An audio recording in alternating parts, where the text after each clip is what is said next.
this guy's putting black ink on white paper. People are sending him green money. So how come?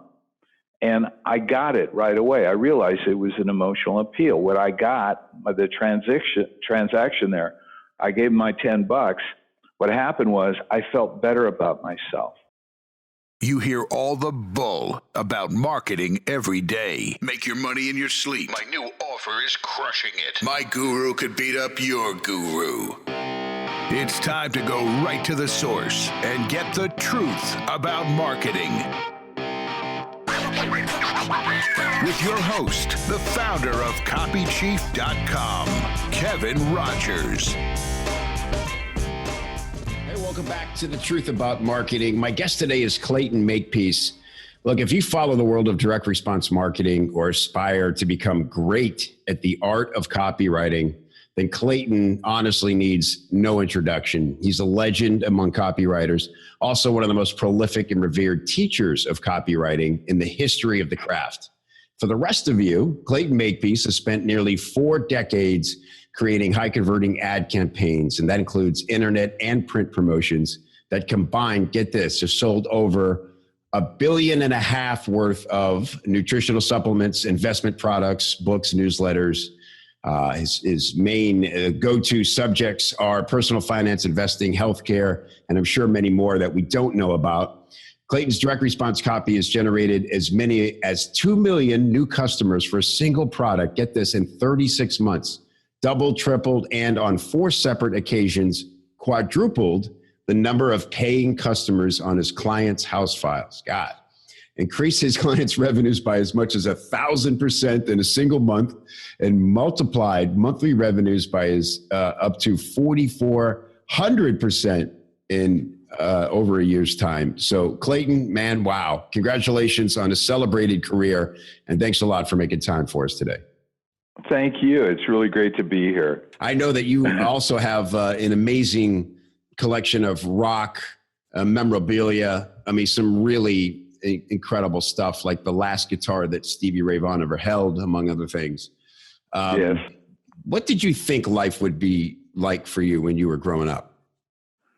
You know, it was really interesting. My mom had me absolutely convinced by the time I was old enough to understand English that I was, in terms of special babies born in this world, there was Jesus and then there was me. And in fact, you know, I played Jesus in the Northwestern University Christmas play when I was a year old. And she basically gave me this confidence that I had something very special to give. And even though my family my dad was a preacher, never earned more than $600 a month in his life. You know, we went to school wearing the same jeans all year long and had maybe 2 or 3 shirts total. So we were very, very poor.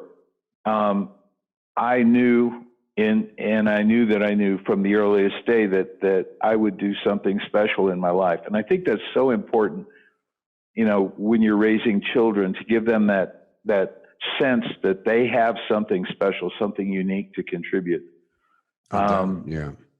Yeah, so that was really where it came from. And then so when I got old enough to go to work, I was very impatient. If I was in a job where I didn't see the path forward on that particular job, I would shift quickly. My first love was film and television production. I went to Columbia School of Broadcasting out in Hollywood.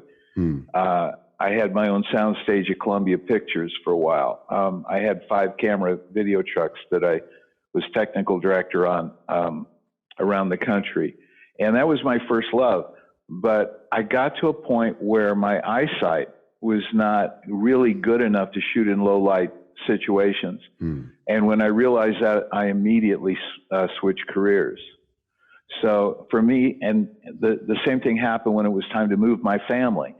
If I had an opportunity, we were living an idyllic life in Prescott, Arizona, up in the mountains, beautiful country.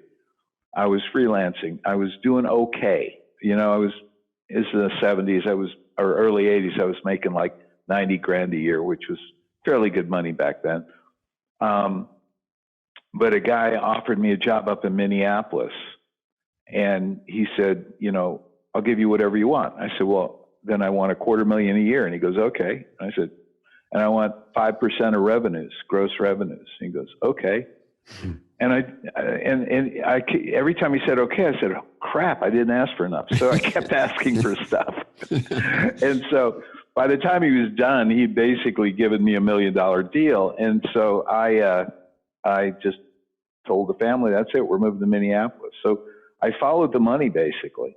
And I never did anything distasteful. Mm-hmm. I never did anything I didn't believe in, but I was success oriented from the very beginning.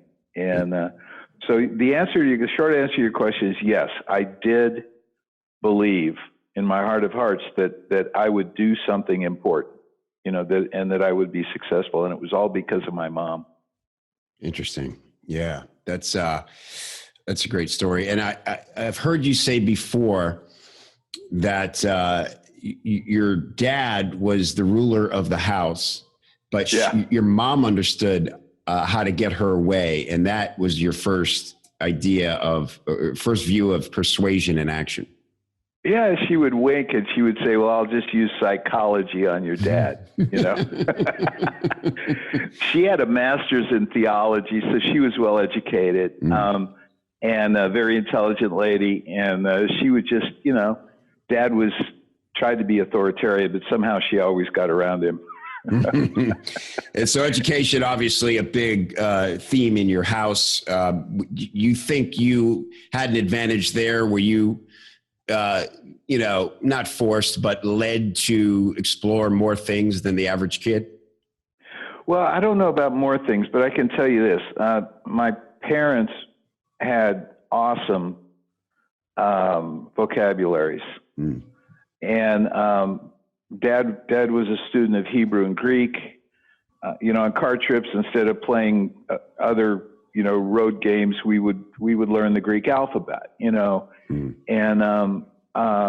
so I had that. And then also my parents were extremely conservative politically. And so from the age of 12, I was studying Austrian economics, socialism, the various economic models. Yeah. And actually, they sent me away to schools in the summertime to learn that kind of stuff. And so I had no idea at the time, but that's come in extremely helpful in writing promotions for financial newsletters. And also their distrust of the establishment has been very helpful in my writing for the health market. It's really interesting to me that, Wendy and my wife and I were there at the birth of the alternative health newsletter market. In fact, we actually created the first alternative health newsletter, Health and Healing, and sold 2 million subscriptions to it. But it occurred to me immediately as I was writing that first promotion that the mentality of the people who would buy this newsletter is exactly the same as the mentality of the people who buy financial newsletters. That is that they don't trust the establishment. Interesting. And they want to take matters into their own hands. And I remember putting a line in that first package that said that a surgeon will cut a hole right through your body in order to get to your wallet. Oh, wow. And sure enough, as they started mailing that piece, they found out that financial newsletter lists worked every bit as well as the health market lists that were out there. Actually, in some cases better, because the health market lists tended to be for mainstream health publications, and those people weren't our ideal prospects. Right. Interesting. When you write a line like that, you jump out of your chair and do you fist pump? What do? Do you feel that, right? Well, on that one. And I'm a very visceral writer. I mean, I do everything on the basis of feeling and emotion.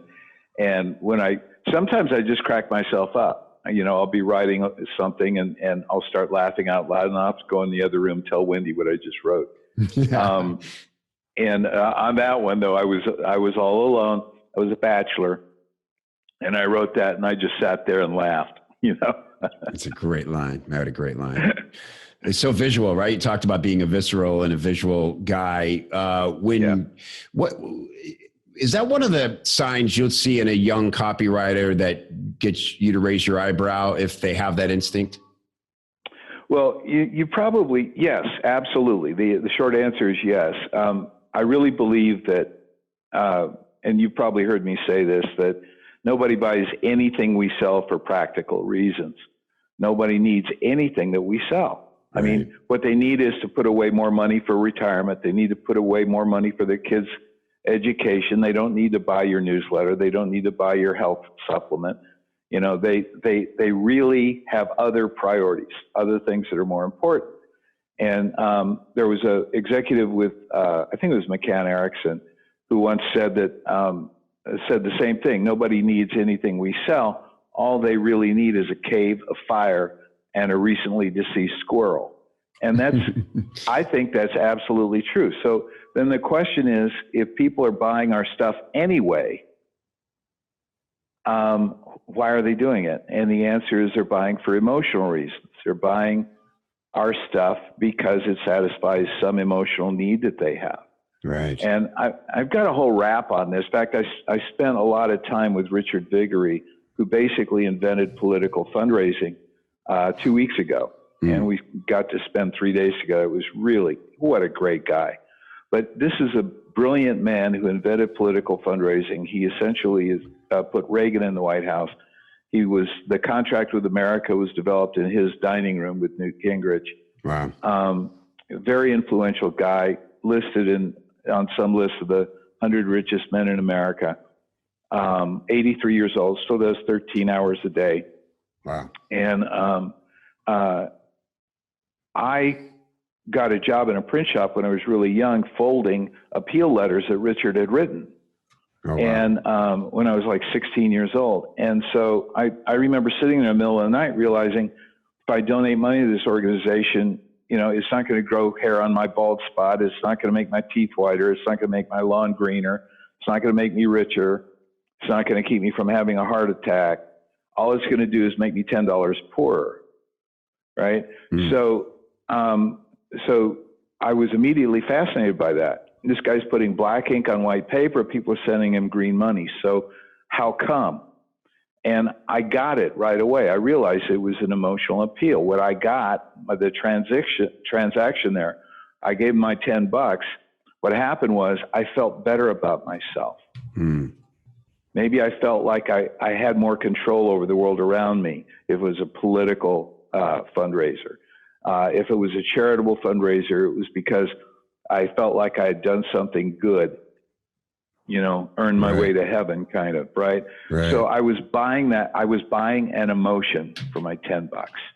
Wow. And if these guys do nothing more, then they can get rich and become one of the richest men in America just selling emotional gratification.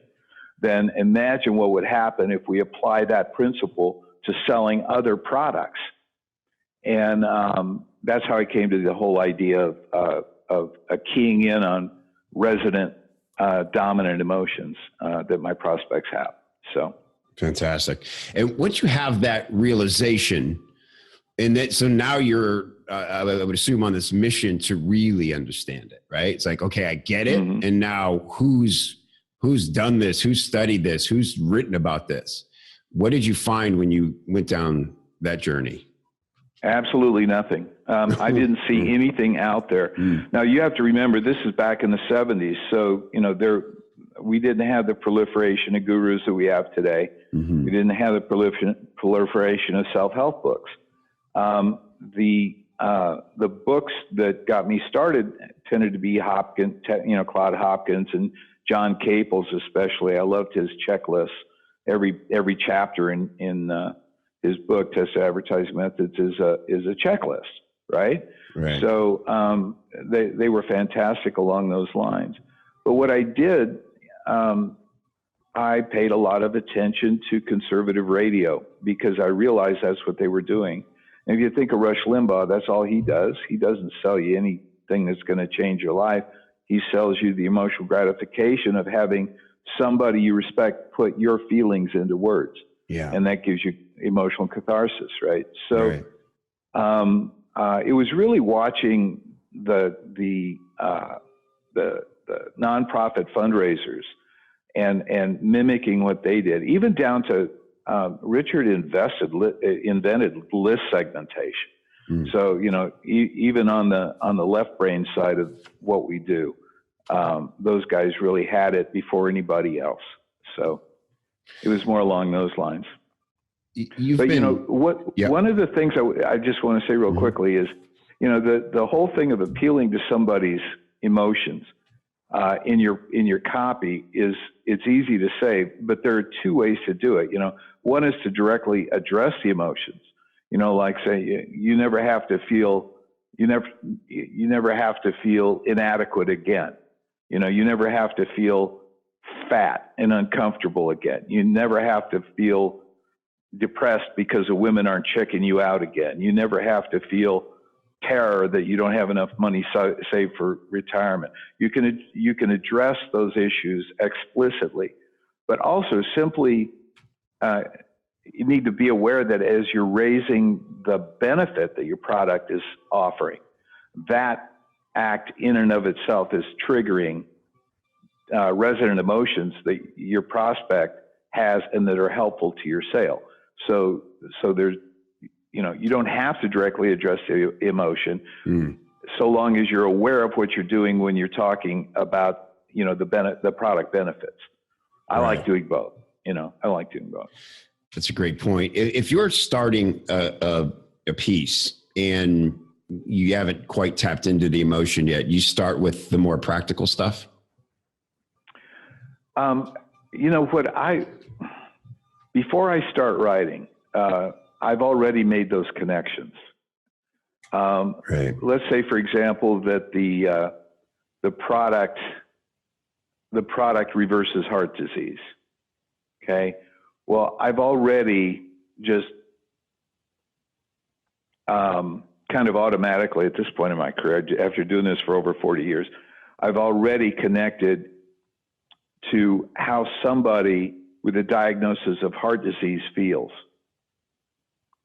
And not just about the diagnosis, but about how their life changed when they received it, about the indignity of going to people who think a good idea is to put you in a gown that shows your ass, you know? Yeah. You know, that really don't care about you or how you feel to the point where they're willing to do that to you.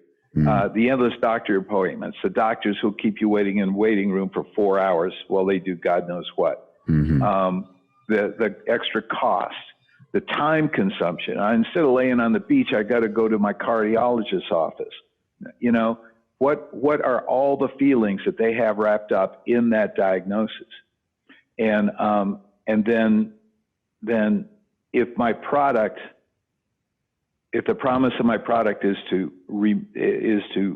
reverse or at least manage that situation in their lives, then all of a sudden it's not just about curing heart disease. It's about restoring dignity. It's about restoring wasted time or lost time. It's about restoring lost finances. It's about giving them a positive, excited view of their own future, where previously there was only fear. And so you start connecting with those things automatically. So I tell writers, make a list of the product benefits, make a list of the emotional benefits as well as the practical ones. Okay. Yeah. Yes, it gives you a greener lawn, but at the same time, you know, you'll have the best looking house in the neighborhood. Right. So what does that mean? You know, that gets you respect. That gets you the admiration of your neighbors. It gets you the gratitude of your neighbors. Makes you a popular guy, right? Yeah. You know, in the hierarchy of human needs, nowhere in there is green grass, right? Right. Yeah. So you have to dig deeper past that to find out why they're really buying the product. Yeah, that's great. If you had to write, if somebody said, Clayton, here's a challenge for you. You have to write an ad based either on all emotion or all practicality. Which would you choose? Wow. Well, it would depend on the market, I think. It would depend on the product. And they're equally strong. As I said, in the fundraising area, it's all emotion. So if it was a fundraising promotion, that's where I would go. But I would do my darndest to make sure that there was a premium of some kind that they would get in return for their donation that would give them a substantive benefit as well as the emotional benefit, and then vice versa in the non-profit world. I would try to do the same thing. I would try to bring emotion to the sale. But it's really hard to answer that question without knowing the product. It's right? true. It's a good point. Do you believe that the more severe the problem the product solves, the less need for empathy? Well, let me rephrase that. Obviously, we always need empathy. But the stuff you talked about before, the indignity of how you're treated with a health problem, if we're talking about cancer and I just have been diagnosed, right? I just want answers. I want to read everything. I want to try everything. Is there a time when it's like, we don't need as much emotion. We just need to convince this person that we've got something that's proven and that they really need to know about? Yeah, well, I think the order in which you introduce ideas in your copy is very important. Mm-hmm. So if this is for a cancer product, then going in talking about the indignity of hospital gowns is going to get you killed, basically, right. Because the need is so obvious and no pressing.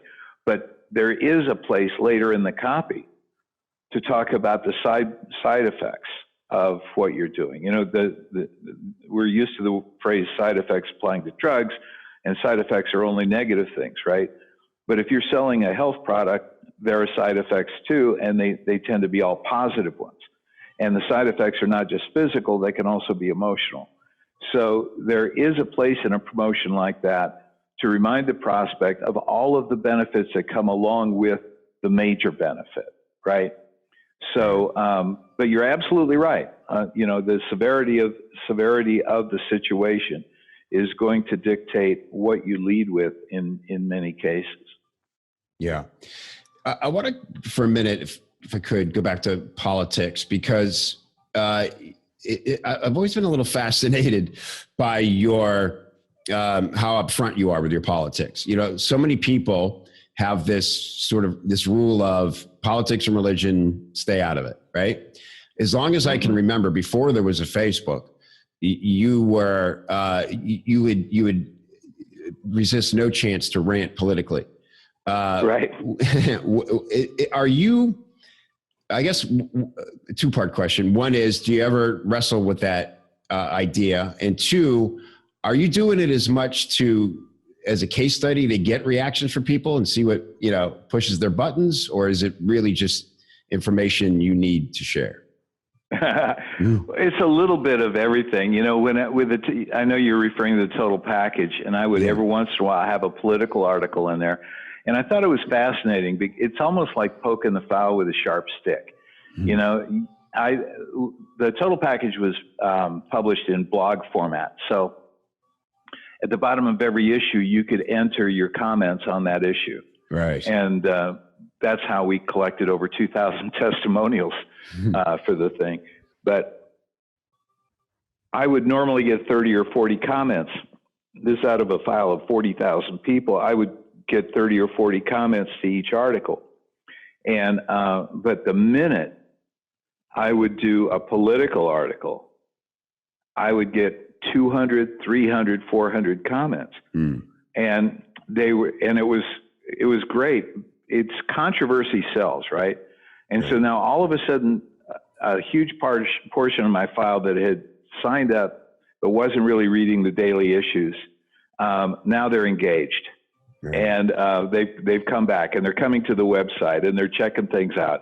And they may be pissed at me, they may not be, but we had discourse. Now on Facebook, I have rules, and because I've developed high blood pressure. So if you disagree with me politically, you're unfriended. And if you say anything bad about the Beatles, you're unfriended. But back then, it was a great way to poke the file and see where people were most activated. Right? Yeah. And also, we talk a lot about how financial newsletter subscribers are politically conservative as a rule, but it's probably 80%. If I had to guess, 80% of all our subscribers would identify themselves as politically conservative, as Republicans, or as libertarians. But that means 20% of your response is coming from people who are not conservative. So walking a fine line there is really important. So when I'm writing copy, I make very sure that I'm not doing anything that would basically tell a Democrat that, I'm sorry, you can't buy my product because you don't agree with my politics. So you wouldn't outright attack Obama when he was in office? Well, I would attack policies. You know, if there's a high tax policy or there's a regulatory policy that's killing jobs, or any economic policy, then I would attack that. But I would never attack a Democratic president personally. Gotcha. Just like right now with Trump, we back when Reagan was elected, 1980, response to our financial publications died for 6 months. We went from 100% ROI in the mail to 30% ROI literally in one day on election day. Wow. And it took 6 months before people realized that they hadn't elected the Messiah, that no matter how much they loved Reagan, the fact of the matter was they still needed guidance to make good investments. And so they came back, and they came back with a vengeance. And we had some of our biggest wins in the 80s and since then. Everyone I know in my industry was fearful of the same thing. In fact, Jet Candy and I were just talking about this just before this call. Excuse me. We were all afraid the same would happen with Trump's election, but we're not seeing it. I'm not seeing that reduction in response. Interesting. But for creating promotions going forward, you know, if I've got a fear-based promotion that's basically predicting the end of the world as we know it, I've got to make pretty sure that it's clear in my copy that it's not Trump's fault. You know, he's being ambushed by this. This has been, you know, this is being handed to him, or this was written in the stars, you know? Right. And so I've got to alleviate him of any guilt so I won't alienate my, my Trump people. And it's really important now because people are so activated politically on both sides. On both sides. Yeah, I was going to ask that. It's so unpredictable right now. I mean, you know, the guy, as we record this, has been in 3 weeks, and it's unbelievable how fast the news cycle is turning on the controversies. And so, well, and the media has abandoned any pretense of objectivity. I mean, I saw a meme the other day where there was a newspaper headline, New York Times, saying Nazi, racist, homophobe, Trump bashes media bias. I mean, that's exactly what conservatives are seeing out there right now. But we're also seeing the left, the tolerant left, going ballistic and beating the living crap out of conservatives on college campuses. So, and we saw gun sales go up from record highs under Obama to even higher highs now, much of it being attributed to Democrats and liberals. So, you know, the way to get rich now is to be an arms dealer, I guess, and sell guns to both sides. Finally, they doubled their market. Yeah. Because I was thinking that given that you can't latch on to a news story or predict a policy as a hook, right? As much as you might have been able to in the past, because it was like there was forever this sort of protocol about how things were going to go, and it just feels like that's all out the window now. So you can't. Well, the timeliness of it has all changed. Well, the timeliness has changed, but there are certain things we know, right? Like, for example, we know that Obama funneled billions of dollars to green energy companies. That's going to stop. So if you own stock in green energy companies, you need to rethink that. We know that Trump has vowed to make huge expenditures in infrastructure development, And we know that even Democrats in Congress want that. So it's a pretty clear bet that's going to happen. Right. So all those infrastructure stocks ought to do really well. We also know he's vowed to rebuild the military. So we know that defense stocks will probably do well. So there are I think there are a lot of policies that we can use for fodder in our financial promotions right now. In fact, this whole idea of this sea change in government policy, I mean, you couldn't be more left than Obama or really any more right than Trump at this point. Although he's not, I don't see him as an ideologue. I see him as a pragmatist, but I mean, he's coming down on the extreme right on almost every issue. Right. So this radical sea change in policy has got to create volatility in the market, and that's got to create opportunities for investors. So that's how I'm approaching it. Awesome. Two more questions. Is there one niche you would just have zero interest in ever entering, no matter how good the money was? Well, when Gene Schwartz died, he asked his wife just before he died. He had a product called Sex Over 40. And he says, well, call Clayton up and see if he'll take over the marketing on that product. And so after his death, she called me and asked me, and I said, well, I haven't seen the product. Send it to me. So she sends me a 3-foot by 3-foot box full of videotapes, VHS cassettes. And it's just ugly people having sex, because I guess, making sure that they were over 40 was important, and they all had paunches and things were sagging, and it just wasn't that attractive. And so I told her, I'm sorry, this isn't for me. Funny story though, a couple of weeks later, we had a party at the house and all the kids were put in the master bedroom to watch Barney movies, and the wrong tape was in the player, and it got really quiet back there, and I went back to see what was happening, and they all had these horrified looks on their faces looking at Gene's video. I never want to be 40. God, let me die at 39. Oh God, that's hilarious. Yeah. If the fact is, I wish I'd turned down more work. I'm going to be spending some time with Bill over in France, Bill Bonner over in France this September. And it's caused me to remember my first meeting with Bill. And he had asked me to write a promotion for one of his newsletters.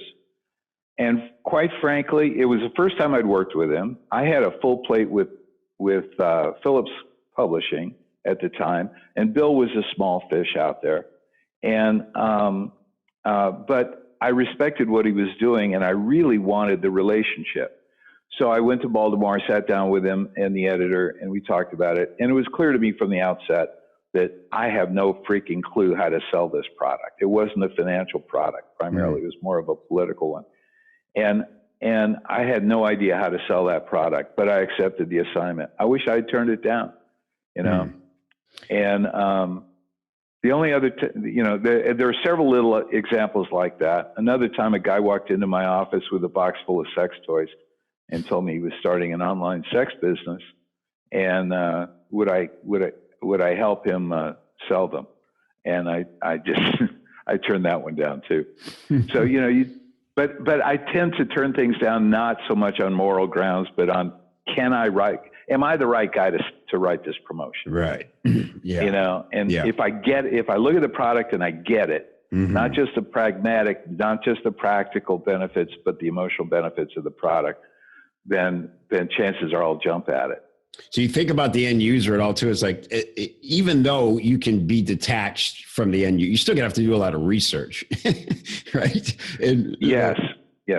Yeah. In fact, I've got a thing I'm doing. I'm doing 2 webinars this week that have to do with writing better copy faster. And there's actually a form that I created. And the first 10 questions on the form all have to do with the product.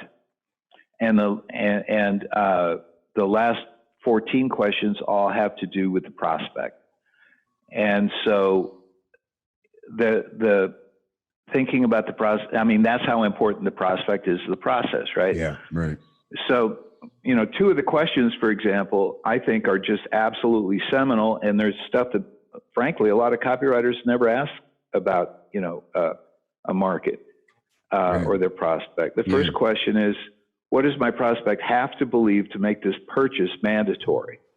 You know, to make it a no-brainer, like, you know, either buy this product or I might as well just give up living right now because, you know, what does he have to believe to make the purchase that mandatory? Right. And then the second question is, what do I have to say or show him or demonstrate to make that belief as intense as possible? And if you just ask those two questions, you know, it's going to make a huge difference in the success of your promotions. Is video helping that ability to demonstrate the value of a product? I think so, but I think it could, but I don't think it's being used that way yet. I haven't seen, frankly, any VSLs in the health space. I'm sure somebody's doing them. I'm going to contact a friend of mine who owns a health company to see what's going on there. And of course, Carlene is really clued in there. Yeah. But the VSLs have been huge for us over in the financial space. You can figure they at least double your ROI over a static HTML page. But we're not doing that much demonstrative stuff, right? Now on the health side, oh my God. I mean, you can show the process of an artery getting clogged. You can show the process of the nutrient going in and rotor-rooting the artery out. You can interview doctors. You know, there's all kinds of cool stuff you can do on the health side that really wouldn't work that well on the financial side. Although what we've done is when selling, there's this thing. Raymond Loewy was a product designer. He designed everything from toasters to locomotives. He designed a Greyhound bus. And, you know, if you're doing that kind of work, there's a real possibility you'll take it too far, right? And make a product unappealing to the market because it's so extreme. So he developed this idea of neophilia, this idea that everyone has a fascination with new products and everyone has a fear of them. And so the idea is to make new products feel familiar, right? Yeah. To make surprising products feel familiar and to make familiar products feel surprising. And so, you know, that's a major consideration in everything I do as well. That's great. Is there a book? Is he written? Is he? No, there's a really good article. It's Raymond Loewy, I think it's Lowe or IE. Anyway, you can Google him, and there's some good articles on him online. I think one of them was in the New Republic that really clued me into it. Thanks. Yeah, we'll search that and put a link in the show notes. All right, Clayton, I want to respect your time. Thank you so much for doing this. I will ask you what we consider the essential question on this show. Clayton Makepeace, what is the one thing you've done in your marketing that produced the most surprising results? Okay, this will take a minute. At Blanchard and Company, we sold coins, and the Swiss government had just introduced the world's first platinum proof set. And it was gorgeous, but there were only 2,000 proof sets made worldwide. And the coins were just amazing to look at. And I sat down and started writing, and I thought, you know, I got to figure out a better way to do this. And so I segmented my file and picked only my very best customers, people who had spent the most with me over the longest period of time, and bought the most often during the year. And I took 1,000 of those people and I sent them each a proof set. Now, these sets sold for over $2,000 a piece. And I just sent each one of them a proof set. And I didn't tell anyone I was doing it. If I told the CFO, he would have had a stroke on the spot. His head would have literally exploded. But I just sent them out. And my letter was from Jim Blanchard, the owner of the company, that they all had a relationship with. And it started out by saying, I sat down to write you a letter to describe how beautiful these sets are, but sometimes words fail, ... And then it told them, all about the coins. And then at the end of the letter, it says, all I ask, I sent this to you so that you could see it and appreciate it as much as I do, because I know, as my friend, how much you love these things. All I ask is that you would use the label that we sent with it to return the proof set. Or if you want to buy it, call your broker right now. And we also have some additional ones available. And so we sold out one weekend. We sold out in 2 days. Wow. So 2,000 proof sets, I think it was $2,500 a proof set. So that was the most surprising thing. And everything that I just described, I learned from Richard Viguerie. Wow. Interesting. That's a great answer. Thank you so much for that. All right, Clayton, again, I really appreciate it. Is there somewhere people can go? The total package sadly doesn't exist, but it does. The archives are there, right? Yeah. Makepeace, www.makepeacetotalpackage.com. We've got, 1,000 articles up there. And we're just leaving us free. There's nothing to buy. Great. Also, if you're interested in stuff I'm doing now in terms of training, you can go to awaionline.com and look around there for me, and you'll see the products that I have and the training that I'm doing in various venues. So fantastic. I hope to see you at boot camp again this year. And, it'd be great. All right. Awesome. Thanks a lot. We'll talk soon. Thank you. Bye-bye.